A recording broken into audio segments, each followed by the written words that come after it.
So welcome to everybody. Thanks for coming to the meeting here. I think we're going to dive right in. There's just one thing I wanted to say, which is that we took the point of view that we wanted to hear as many possible different points of view and ideas expressed during the meeting as possible, which means that we have a lot of talks and they're very tightly scheduled. So actually you'll notice that there's no breaks between the talks. Mine will end at 9:45 and things will start at 9:45. So what I would like to ask is, if you possibly can, during your talk, if you can try to make the talk 40, 42 minutes and leave a little bit of room for questions at the end, because I think we'd like to have that interchange. So what I'm going to do here is I'm going to give, a little bit of a survey or an overview of the area. I'm hoping I'm covering that most of the topics that are going to be covered here this week fit in one form or another. I know many of you also will not find anything new in this, but nevertheless, maybe a point of view is valuable. So, one question that you can ask yourself is, so what was topology about anyway? What was it about at the very starting point, back in the day, the 1800s, even 1700s? So I would like to say that it's about two things. So topology, it's about measuring shape,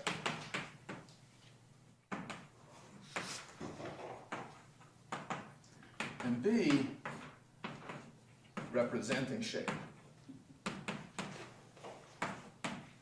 And here, in an understandable or small form.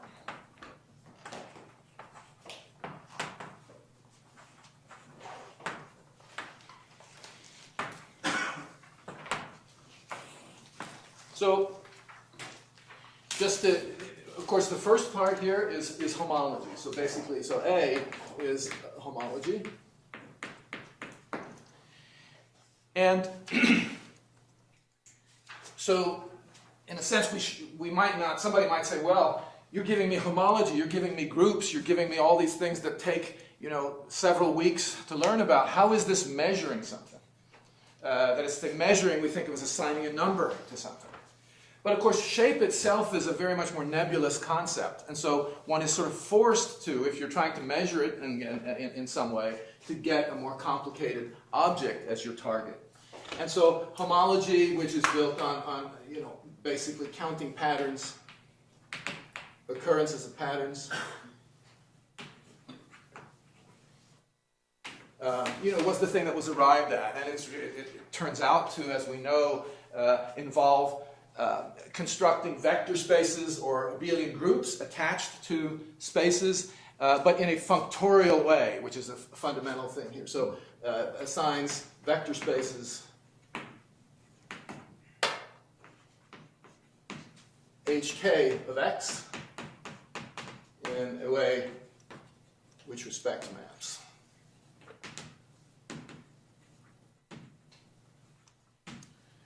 Now, there's one problem with this, though, that comes up, which is when most people think of shape, they'll think of circles versus, versus lines and so on, that those are different because there are loops in there. But actually, people, when they talk about representing and discriminating shape, they're often saying, well, actually, I'd like to know that a T is different from a V, and that a T is different from a W. Now, to the eyes of homology, those are all the same, because homology is a really crude gadget. It can capture, very, very crude things.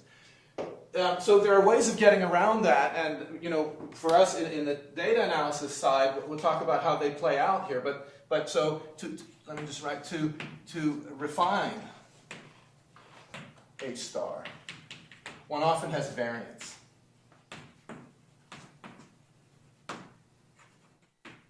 So I'll just give you a couple here. One variant is so-called Borel-Moore homology, which is something that you assign to locally compact spaces. It has less functoriality in that it's functorial only under proper maps. But so Borel-Moore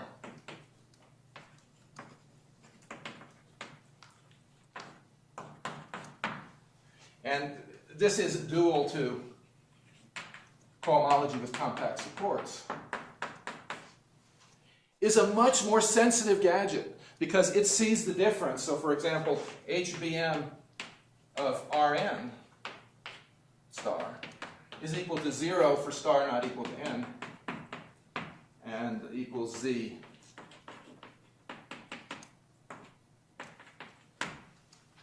So already you've made it much more sensitive at the price of some functoriality and at the price of recognizing that you're not going to deal with big infinite things, but, well, or at least infinite dimensional things, but more locally compact things. There's another one which says if you have a Morse function, so given a Morse function on a manifold, you get a directed system of groups.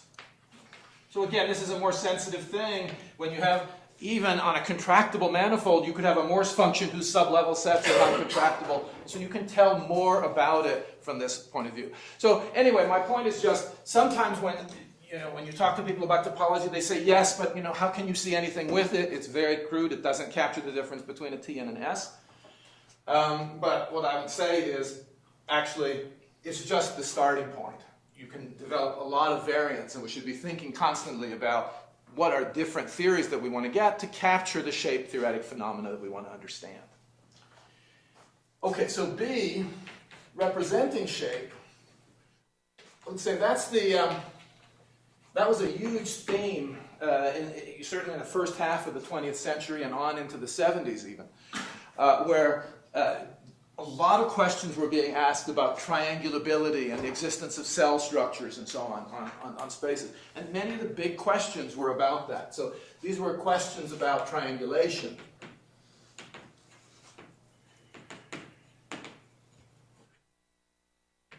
So, can smooth manifolds be triangulated? Questions like that. Cell structures. What's the difference between the piecewise linear category and the topological category? So topological manifolds are different from piecewise linear to a certain extent.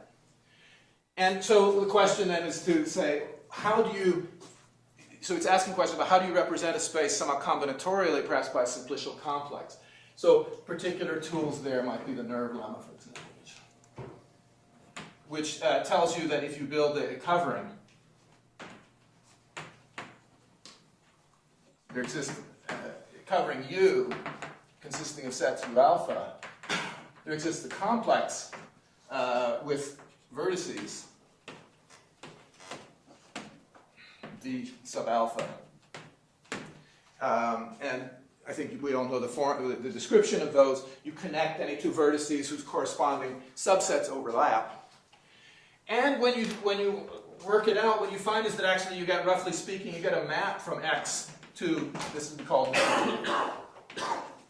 So in a sense, this nerve lemma can be viewed as a form of coordinatization or representing the space. It might not be complete. There are theorems that say when is the nerve lemma an accurate representation.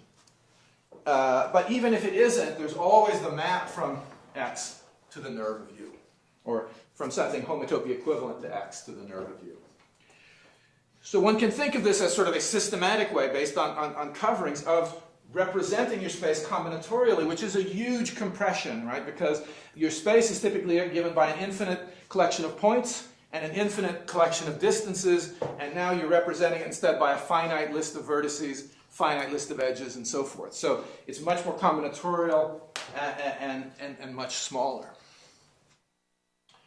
Okay. So, all right, so that was sort of my view on what topology was about. And now the question has been, right, the question that we've all been addressing in the last few years is, how to port the techniques to data. And data here, for the most part, means a finite metric space. There could be other kinds of input. We could have something with a network structure. Oftentimes, you can actually force those through the metric space methodology anyway, but conceivably not. But let's say most often.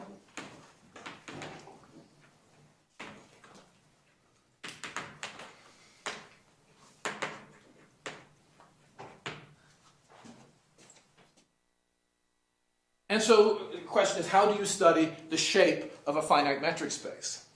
And so statisticians actually had this right quite a long time ago. So statisticians, they said the following. They said they want to understand the very crudest aspect of shape, which is how does your space, how many connected components does your space break into? Okay. They wanted to ask that question. So they say how to do connected components.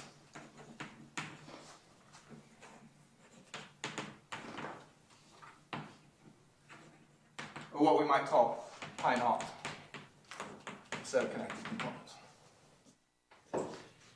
And what they found was that the form was the so-called dendrogram. So if X is a finite metric space,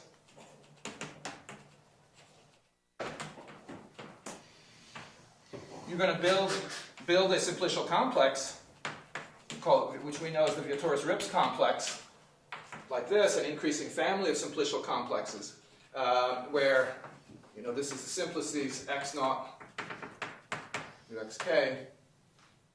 Such that the pairwise distances are all less than or equal to epsilon. So what they observed was that you can first of all build a complex like this and then take pi naught of that, so connected components of this. So it just means you connect up any 2 points, or you just define and set them equivalent if their distance is less than or equal to epsilon and take the equivalence relation that generates. Okay? But it's actually pi naught of a space, as we know. But the important observation that they made is the fact that actually this pi naught is more than just a bunch of pi naughts, one for every epsilon. Obviously there are maps from the one complex from epsilon to epsilon prime if epsilon is less than epsilon prime. So there's actually a map.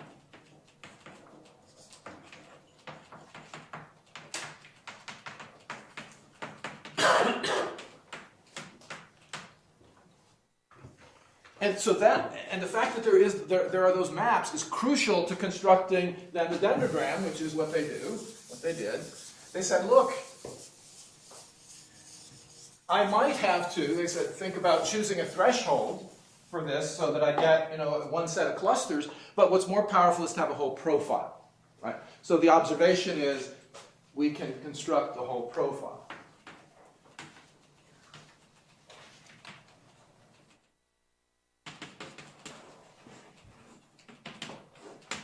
And that idea of profiles in various contexts is much of what we are doing when we're talking about studying or measuring the shape of finite metric spaces. So persistent homology, of course, is obtained just by taking the V naught R of x and epsilon and applying hk to it, and observing that for a diagram like that of vector spaces, there is also a nice representation, just like the dendrogram. So persistence is an analogous description or parameterization of systems of vector spaces, not sets. So over here, this is what I would call a persistent set, and then a persistence vector space would be one of these families of vector spaces with the maps in between them. Over here, persistent sets are classified by dendrograms, which we regard as something we can look at and understand. Here, they are the barcodes that we're familiar with, which is the sets of intervals on the real line. Okay. All right. So now let's talk about how might one use this. How do we use this? So I want to sort of say that there are two aspects. The one is what I would call the shape of data, and the other is what I would call the data of shape.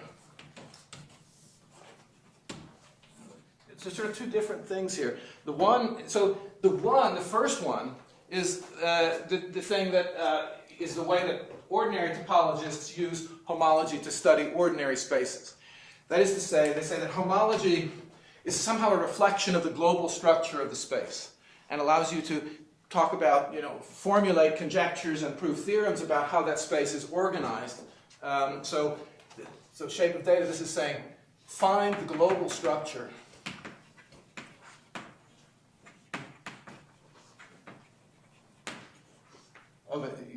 set. And exactly what one means is that is sort of imprecise here, but we kind of know it when we see it. In the case of ordinary topology, it's finding a cell structure, finding a triangulation, finding fibrations between spaces that describe the space in terms of simpler pieces. So here, in this kind of global structure, examples of the way this gets used for data has been, and we've had this, statistics of natural images.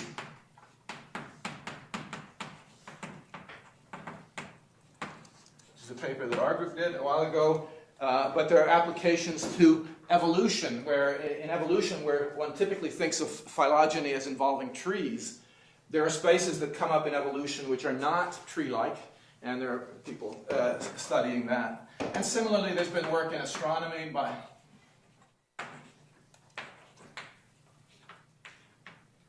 and material science. So this is astronomy.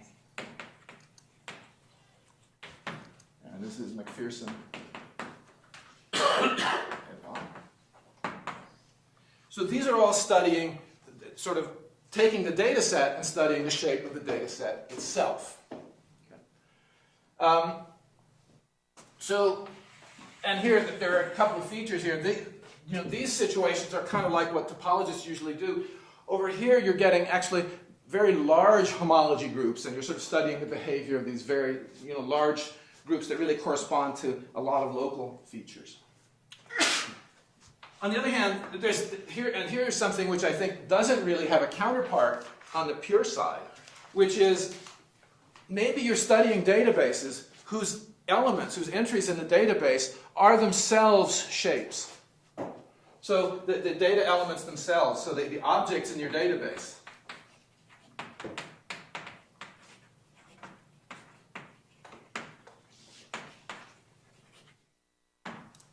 Think here of characters, scanned characters in optical recognition.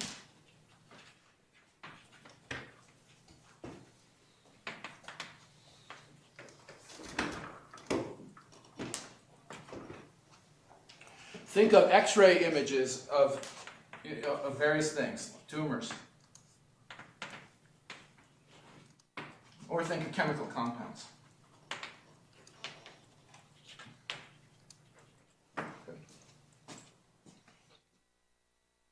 So in this case, these are sort of hard things to organize and to understand such databases in traditional ways. There are, of course, approaches, but I claim that there are some very natural things that topology brings to the table for organizing databases like this. And so, the point is, let's look at this second one.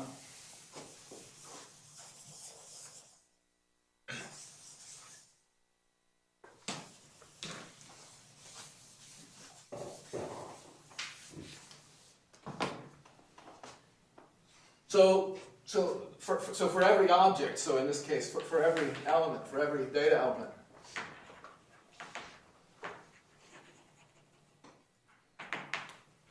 we might get a barcode. In fact, we might get many barcodes, because we might build this Vietoris-Rips complex on our finite metric space.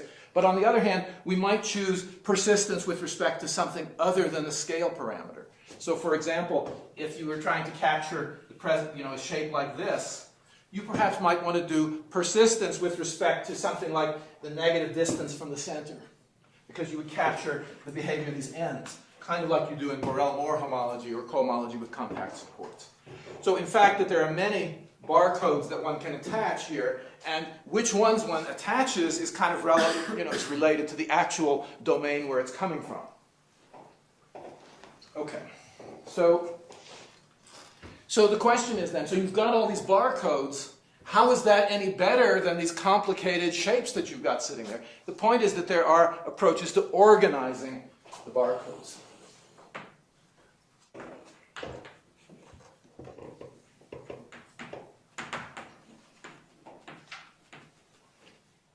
So one very useful approach is to observe that actually the space of barcodes is a metric space. In fact, it's a metric space in many different ways. So the set of barcodes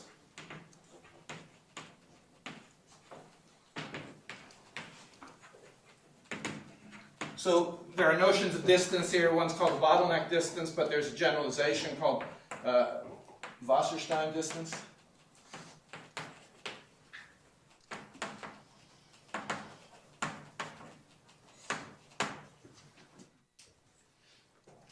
So not only now you have some way to organize data points, you can say, well, at least get some reflection of how far apart data points are.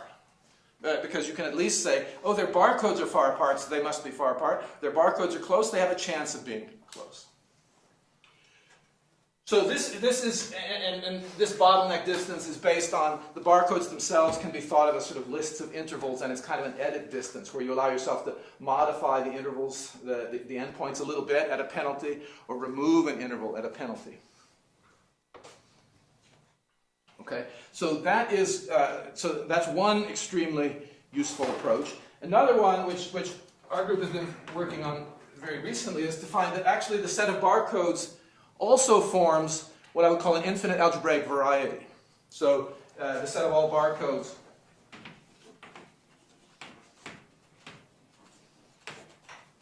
and in fact it's what I would call an IND variety, which means an increasing system.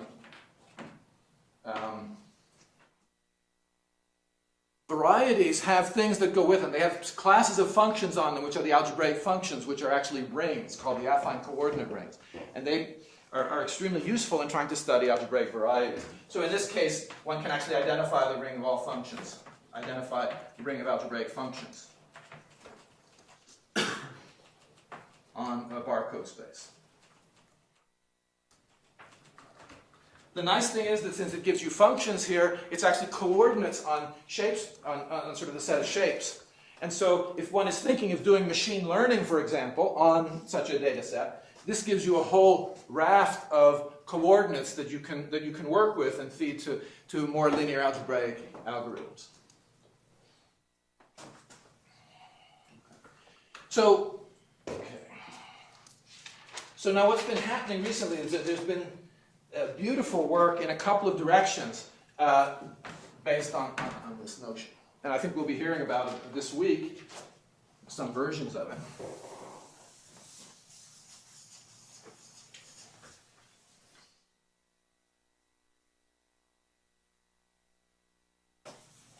So the idea has been here, now given that we have this metric space, can we somehow do statistical inference?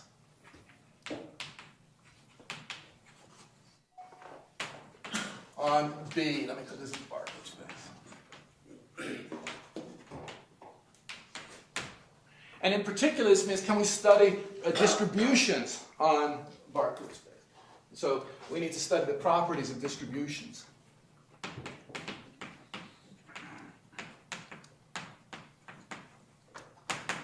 And so there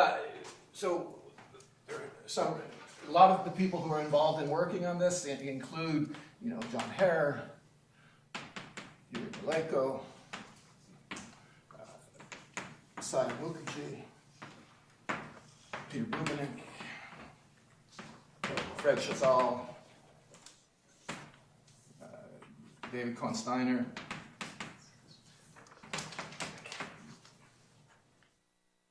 Quentin Marigold, and others. But the whole idea has been to start to develop the theory of distributions. I try to understand distances between distributions, and also how does one extend, statistical theory in its sort of Fréchet form to try to understand notions of variance and means on distribution. So variances, means, distances between distributions. So I certainly don't know the details of all these things. I'm hoping, I think from the talks, from the titles, it looks like we'll be hearing a lot about this week. A whole second theme, though, is also stability. And this says the following. It says, look, suppose that I have the input data to my persistence, which is producing barcodes. that input data might be a Morse function or a function on the data set, or on a complex. Or it might just be the metric space itself. Turns out that metric spaces, the set of all metric spaces themselves form a metric space, which has a distance on it called the Gromov-Hausdorff distance. And so what you can prove is that as the input data changes a little bit,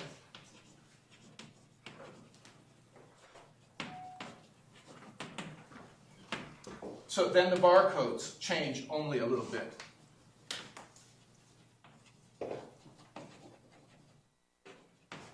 So there are various theorems along these lines, and too many people involved for me to sort of talk about what all the various results are. But nevertheless, it's a theme that's a very important one, obviously. If you have doing data analysis and things get moved a little bit, you hope that whatever your invariants and so on are only change a little bit as well.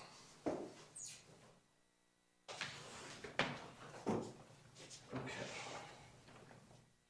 Now, so what has also happened is there actually have been created a lot of variants on persistence.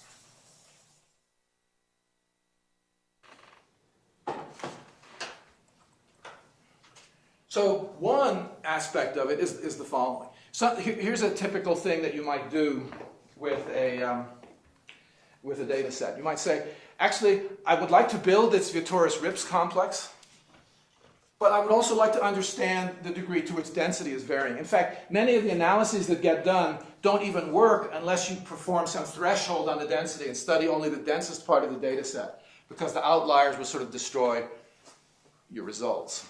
So, but you don't want to choose a threshold for density any more than you want to choose a threshold for scale, because, how do you do it? How do you, typically any scheme that you make up is going to somehow get broken in your intuition on the very next example you try. I mean, that's an overstatement, but obviously preferable to have profiles to make choices of threshold.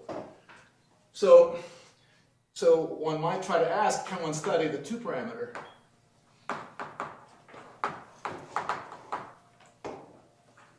system, say, which would look like, Vietoris-Rips on X thresholded by some density and epsilon, where there are these two parameters varying. So it turns out that the classification theorem that was responsible for making the barcodes completely, precisely computable, does not really have a counterpart when you go to 2 or higher dimensions. You're still talking about commutative algebra, which occurred in there, but now it's over a polynomial ring, doubly graded, in 2 variables. So, the idea, something that is needed are useful profiles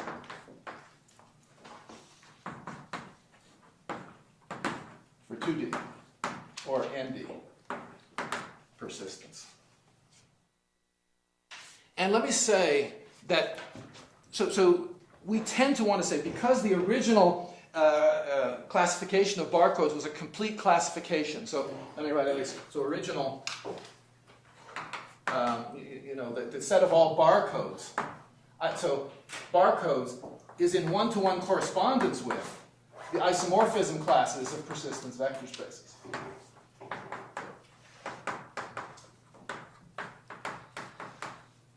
Isomorphism statement. But so I could also consider then the isomorphism classes of 2D persistence things, or ND.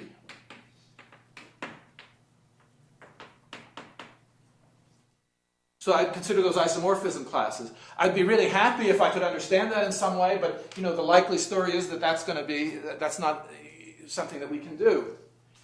But of course, for the purposes of sort of distinguishing things, all you might need are sort of useful invariants. So what I would ask for is sort of non-bijective maps out to some understandable target Z.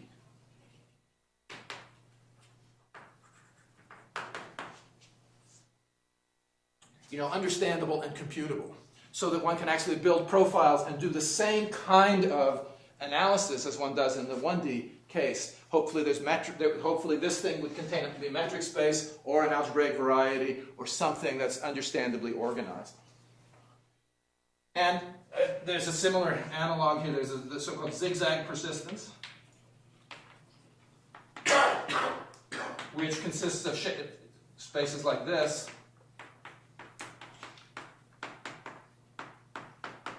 or the arrows can actually be going any directions you like, but in this case, think of it as alternating. And then, motivation for this comes from various sources. One is where you're sampling and you're trying to understand the connection between sample A and sample B. And you would take their union, and it might be this one. Again, here, in the case of the 1D zigzag persistence, there is a complete classification, and it's the same as the ordinary one. But what you'd really like is you'd like to understand invariance of situations of multi-D persistence where some of the variables are zigzag and some of the variables are ordinary persistence. So that's a wish list. That's certainly part of a wish list. Okay. So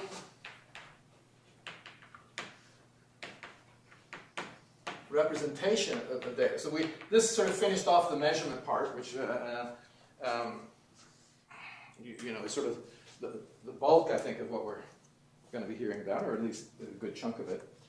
The representation says that ordinary clustering produces a decomposition of a set into of a data set into disjoint pieces, disjoint understandable pieces. The representation here, the topological representation, says, can you represent data, represent it, more usefully and as a simplicial complex? That is to say, where you recognize that you're going to build some clusters, but you're going to build distances between the clusters. So the idea is to retain some aspects of the geometry in the form of a simplicial complex. So, of course, we're already doing that with Vittori-Rips. So there are many of these, right? Vittori-Rips, check, alpha shapes, witness, and mapper, which is something we work with. All these things are sort of combinatorial representations of your data set at some scale. And so the idea is, how do you use those? Well, how to use these to get very small and understandable representations.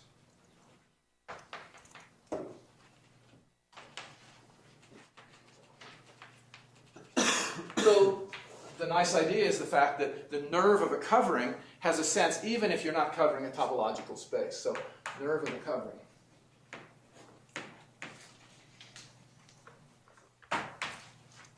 Has a sense even for data sets.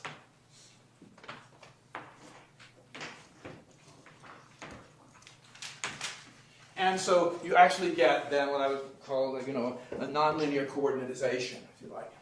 Nonlinear simplicial complex coordinatization.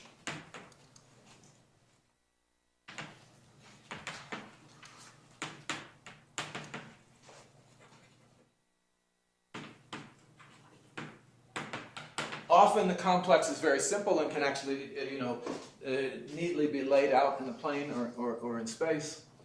And so it has been applied in many situations here, including, RNA folding,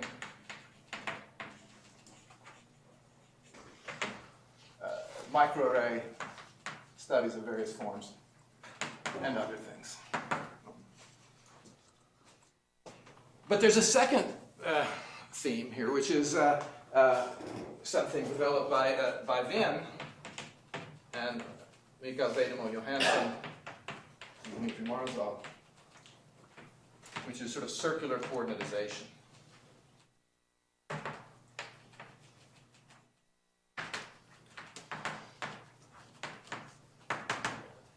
And so what this is saying is, look, there are lots of ways of getting real valued coordinates of something. I mean, a lot of functions that give you real valued coordinates. But it turns out that within standard topology, there is an identification of the following. The group H1, so this is cohomology now, of a space X with coefficients in Z, is isomorphic. It's the same thing as the set of homotopy classes of maps from X into the circle. So that's sort of a piece of standard topology that gets used a lot and analogs for higher situations. But for us, if we're interested in maps to S1, this is saying, oh, look, there's an algebraic characterization of what the homotopy classes of those are. So, what Vin et al. Did was to say, look, we're going to take this a step further, and we're going to bring in Hodge theory, or at least think about things Hodge theoretically. So the idea here is to think Hodge theoretically.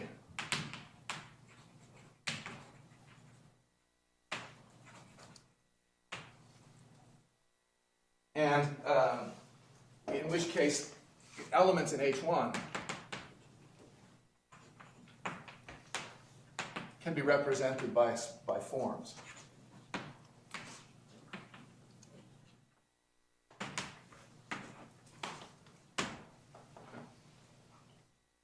So in fact, they get a very nice result there where they are able to actually find data sets which contain periodic or recurrent behavior and are able to find very nice maps out to the circle, which are kind of then as part of the parameterization. Again, notice that when we're talking about coordinatization, we usually think of it as saying, well, I'm going to need to identify the space exactly with something.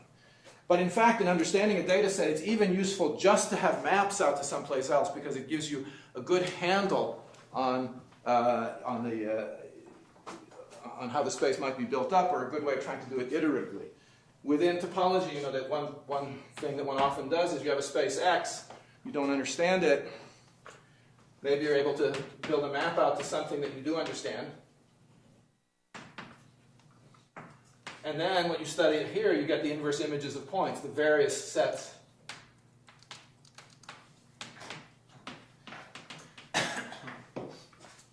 And those inverse images are themselves should be simpler than they should be lower dimensional. So a theme in topology is I understand this, and then I do a little bit of magic putting it together, and I understand my space. So that's something that one could apply in this situation as well. Okay, good. Well, all right. No. So then finally, what we've been talking about so far is what I would call static data. We're trying to understand data that's in a static form. So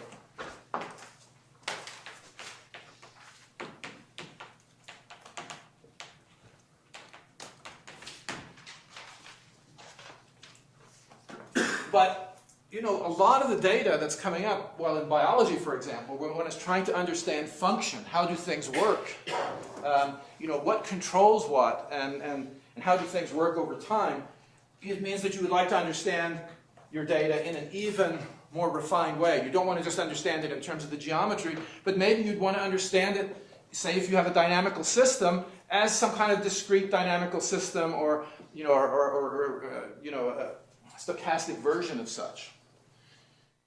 And so Constantine and many others have been bringing, so they bring methods from the algebraic topology of dynamical systems, which is a whole different subject. There are things in here called the Conley index and other invariants that help you study things like the fixed point and the behavior over long time spans of the geometry of various of invariant sets within these dynamical systems. So they sort of they use Conley indices, etc., to gain understanding, numerical understanding, ultimately, of dynamical data coming from dynamical systems.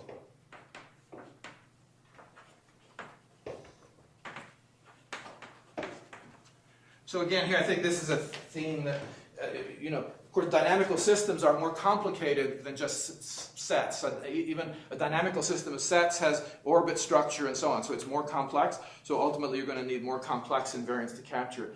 And if you want to go even further, the sort of control systems where you actually have inputs that go in. So I'm thinking of a dynamical system here as an autonomous system, which is sort of flowing over itself with time. But as you have varying inputs, the structure theory of those things is even much more complicated. It is something for which there is some theory on the mathematics side. So I guess what I'm advocating for here is more and more structured invariance of the data set. In structure that can reflect dynamics, that can reflect control structures, as well as geometry. Okay, so I think I'll stop there and take any questions, and then we'll let Vin get going.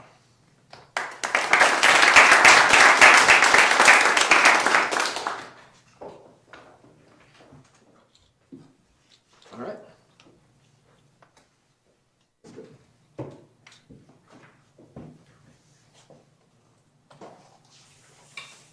I'll ask a question if you like, just Oh, yeah. racing there. So if we're trying to do something, very broad kind of question, with these applications in mind, how far are we on efficiency, on translating into implementations that run fast enough to? Right. Well, so you're talking about, sort of persistent homology is sort of reasonably efficient. There's, of course, questions about size, but certainly it's been adequate for a number of examples, the software that exists, and I think, people are constantly improving it on the persistent homology side. On the representation side, there's a lot going on there too in terms of, improving how you can construct these nerve complexes and choose decompositions that are particularly efficient. So again, there are solutions here that work on actually quite large data sets. And that are parallelizable, where the algorithms for building the thing are parallelizable. So, and I should say that's one hope actually going forward, or one promise for the persistent homology, is that using Mayer-Vittore's techniques, one can make those parallelizable also, and so kind of improve the computability there.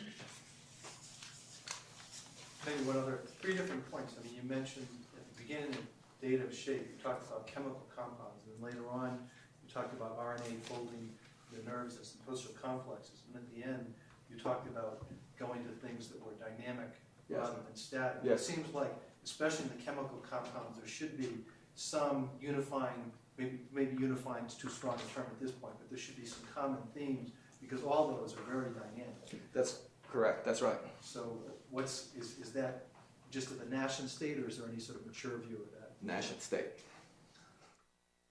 Definitely. Okay, so I'd like to introduce then Vin De Silva from Pomona, and Vin, what was your title? I think it was Persistence Measurement Stability. Thank you, John. Okay. It's good to see everyone here. And I think we can probably just leave this, or maybe, do you want to just sort of continue recording? We'll do both at once, or should we stop it? Let's stop it and start it.